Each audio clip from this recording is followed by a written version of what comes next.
Ini sahabat saya lama. Dulu sering ngoleng-ngoleng saya juga. Sering saya. Kalau bayar artis on time. Mas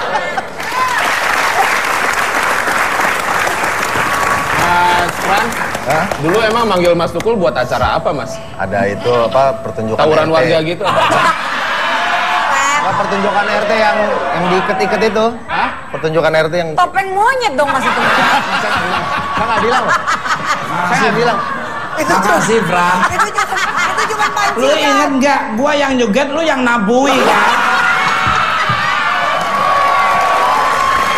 Pancingan doang, ini pancing doang. Satu kerjaan. Dulu saingannya.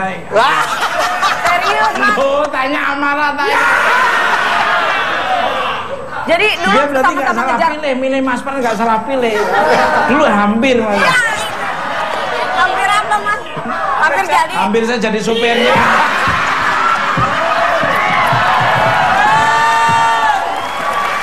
Mbak Amara tidak salah pilih, Mas Fran juga nggak salah Salah pilih. pilih. Memang ini ditemukan oleh Tuhan. Amin. Memang dijodohkan Tuhan. Good evening Mas Fran dan Mbak Amara. Selamat Good evening, datang. good evening. Apa Good kabar? evening. Makin fit aja badannya.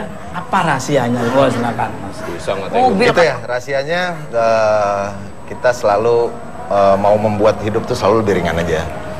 Ya kita berhubungan udah lama dari pacaran dari ABG sampai hari ini punya anak 3. Gimana ya? Pokoknya carinya ringan-ringan aja Mas Tukul. Pokoknya kita harus seimbang. Seimbangnya itu istilahnya kita melakukan aktivitas pekerjaan, makannya juga harus benar. Kita berdua nggak ada yang diet sih, tapi semuanya dikontrol jangan sampai lebih. Terus Makanan sama yang sehat. paling penting tuh olahraga. Pola makan dan olahraga itu harus seimbang. Kalau Mbak Amara gimana? Gimana ya? Ya Mungkin nambahin. sama sih sebenarnya. Ya kan kita hidup sama-sama. Sama dong. Ya, sama Tapi lah. emang Sama suka dong olahraga ya Mbak Amara sama Mas Frans kan? Paling olahraga rutin. Bukan olahraga yang itu loh. Pikirannya. Dia pikirannya masih nyangkut, Mas. Lu gatel ya guys?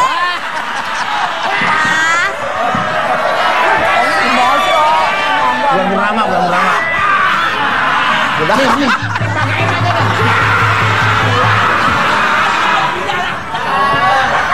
Tahu nggak tahu? Ini sampai anu nih. Sampai menikmati maksudnya. Saking seriusnya ingin hidup sehat, kalian berdua berencana pindah keluar Jakarta. Wah, Amara mungkin bisa menjelasin. Itu kena orang. Kena orang.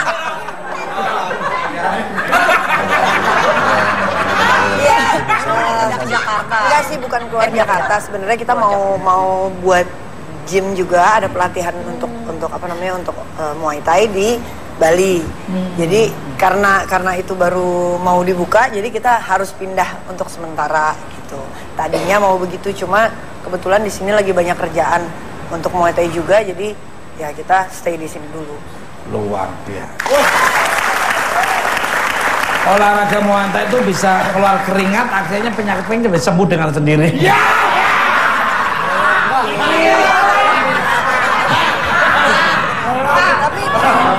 Mas. Balik kan. Katanya ada yang mau gimana Tapi terus terang loh, olahraga Muay Thai itu aku menikah sama Frans 4 tahun ya? 4 tahun kita Kosong. kosong, belum dikasih anak. Itu kita latihan Muay Thai memang untuk sehat aja, untuk ya oke lah kita bagusin badan apa segala macam, dan apa namanya akhirnya ketagihan, kita latihan Ketagihan 2 bulan. tagihan Muay Thai, masa ketagihan gitu? Enggak, maksudnya Itu udah sebelumnya, Pep. tuh. Lalu Mbak. Terus Omongannya bikin saya cepet-cepet pulang. Ngapain? sponsornya apa sih sebenarnya? Nggak tahu makanya ini dua makhluk gaib ini nggak tahu. Malu baik. Terus. Apa namanya? Enggak konsep tadi ngomongnya. Tuh kan lupa tadi apa ya? Yang nggak jadi deh. Iya. Setelah 4 tahun. 4 tahun akhirnya Apa ya? dia hamil anakku yang pertama. Akhirnya Subhanallah.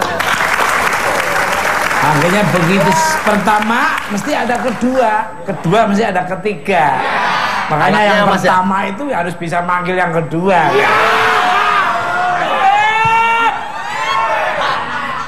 Sebuah artikel menyatakan bahwa Muang Thai Muay Thai daerah Thai mana Thailand? Zaman kita SD. Muang Thai Thai. dapat mereduksi resiko seorang terkena penyakit fatal seperti jantung dan diabetes. Apa saja manfaat yang kalian rasakan dan sejak kapan kalian jatuh cinta dengan Muang Thai? Nggak usah pakai panah, pakai bambu runcing aja tuh. Monggo. Monggo Mas. Silakan Saya. Mas Pras. Mas Tukul Arwana, monggo. Oke, manfaat Muay Thai sebenarnya yang kalau yang pada umumnya sebenarnya karena olahraga Muay Thai itu sebenarnya kalau kita kategorin ini sebenarnya olahraga kardiovaskular. Olahraga yang apa ya? Banyak Bener-bener gerakan. kalau pengertiannya buat awam tuh bener-bener kita menggunakan semua bagian tubuh Setuju. sampai ke apa sih namanya kardiovaskular kan maksudnya yang melibatkan semua pembuluh darah sampai yang terkecil Mas Tukul. Setuju. Nah itu yang juga membuat pembakaran buat kayak air dan lemak. Makanya sekarang orang melihat bahwa olahraga Muay Thai itu bisa untuk menguruskan tubuh dan segala macam. Tapi sebenarnya bukan itu aja. Fungsinya sebenarnya bisa untuk ke penyakit lain. Kita menghindari ya. Menghindari kalau sebelum kena. Ya kayak tadi dibilang diabetes, mungkin kolesterol dan sebagainya. Sangat setuju sekali. Saya. Karena gerakannya kan gerak terus ya. Gimana sih?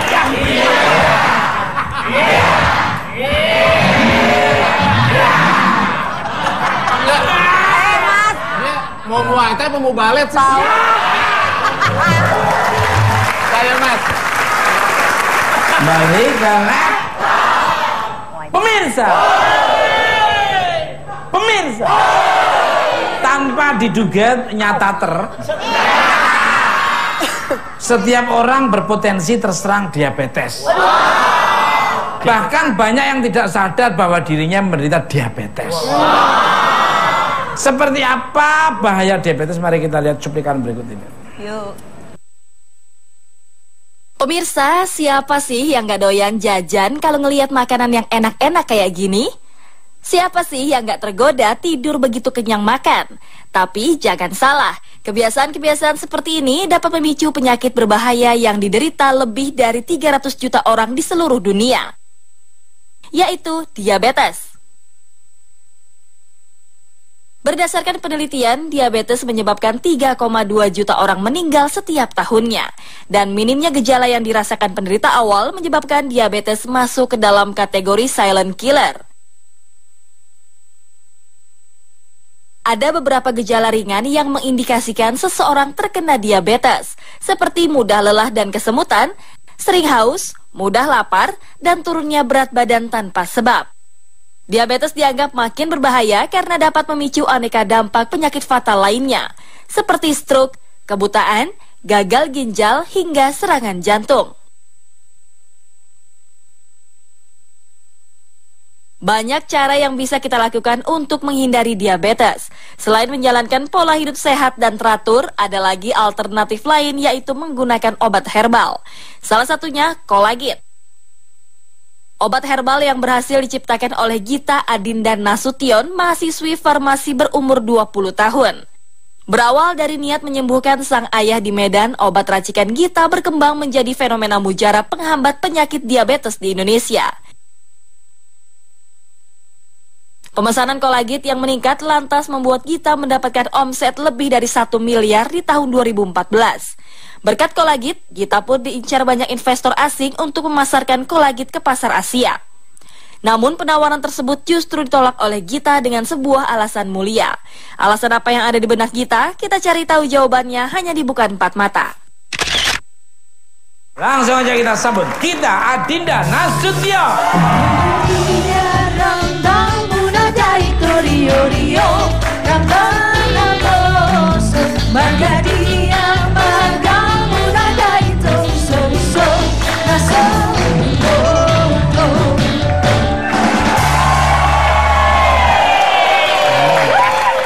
Inspiring, inspiratif. Anak muda masih kuliah tapi penghasilan subhanallah. Dan udah menemukan, ini harus titelnya sebentar lagi profesor. Amin. Karena menemukan obat yang dianus dengan sendirinya, dikaji dengan sendirinya, terus diracik dengan sendirinya, dan dibuktikan dan kenyataannya bisa menyembuhkan. Titelnya profesor. Nanti yang mewisuda nanti Universitas Alam Semesta.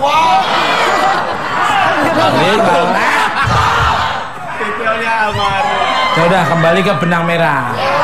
Ini apa kabar Mbak Gita? Alhamdulillah sehat. Bapak sehat? Bapak sehat. Ya sehat lah ya. Kalau nggak sehat ya saya gini. Apa kabar Mbak Gita? Sampai jauh bayi. Nah, di sini semua badannya sehat, cuman pikirannya doang. Berarti kantong juga sehat ya Pak? Sehat dong. Yang didatangin orang-orang sehat berarti saya lebih sehat dari yang datang. Selamat datang di Bukan Empat Mata. Nice to meet you. Nih, terima kasih sudah mau datang jauh-jauh dari Medan. Dan oleh-olahnya tadi ini apa namanya? Kik duriannya. Dari temennya atau dari mbaknya? Dari saya, tapi belinya itu dari tempat teman. Terima kasih ya. Tapi Bika Ambonnya belum ada.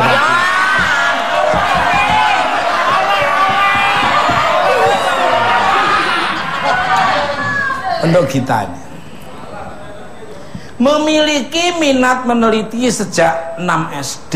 Di kelas SMP kita berhasil menemukan ramuan yang berhasil mewujudkan keinginanmu membantu menyembuhkan penyakit kronis sang ayah. Subhanallah, luar biasa ini.